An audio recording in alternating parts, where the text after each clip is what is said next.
David Collins, the Further Education Commissioner, first of a breed, possibly the last of a breed if everything gets sorted out in the sector.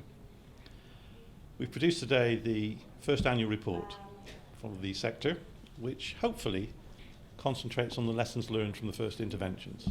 And I should say at the very beginning, what's important is that in the first year, there have only been 11 cases that have been referred to me out of 240 colleges. So we're looking at 6%.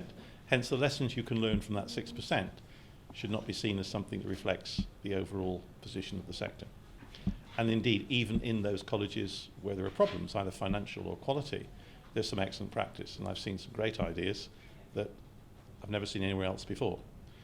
I think that's important because colleges may have problems, but it doesn't mean to say that the whole of that individual institution is running badly. They may have some excellent provision, but have financial difficulties. The lessons from the report, I think, I'd like to just emphasise at different levels. Some very simple messages. First of all, I think clerking is a much more important role than some colleges recognise.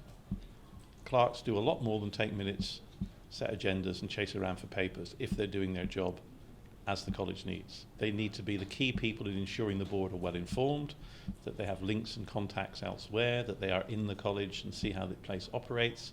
They are a kind of glue between the management and the board and indeed the outside world.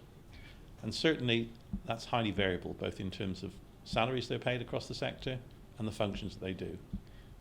Lowest salaries below £20,000 a year for a full-time equivalent post, highest salaries well in excess of 50,000. To me that indicates it's not one job, it's a series of different jobs.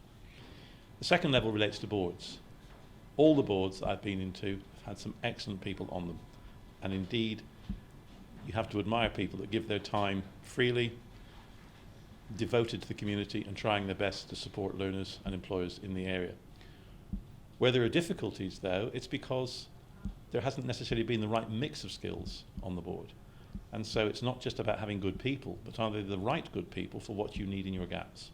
And certainly boards need to have some expertise in finance, they need to have some expertise in further education, so there's some comparison of what's happening elsewhere with HR, possibly law, possibly estates.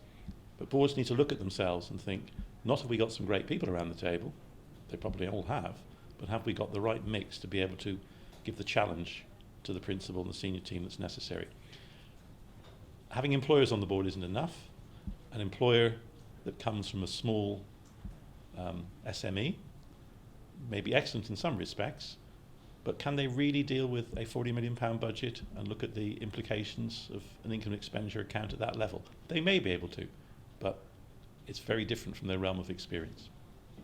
That senior management team, principals come through interesting routes to become principals, but not many have actually come through which enables them to deal with both finance and curriculum leadership.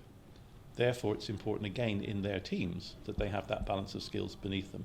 And in some of the colleges we've been to, the principal has been quite specialist and the teams have not had the complementary skills that would make that college work effectively.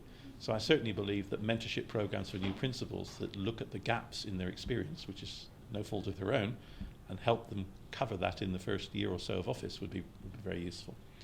And then you get general issues about systems and processes in the colleges that are not doing so well, which are just missing or not consistently applied against the whole organisation. So what's essential is to get consistency and simple systems working well.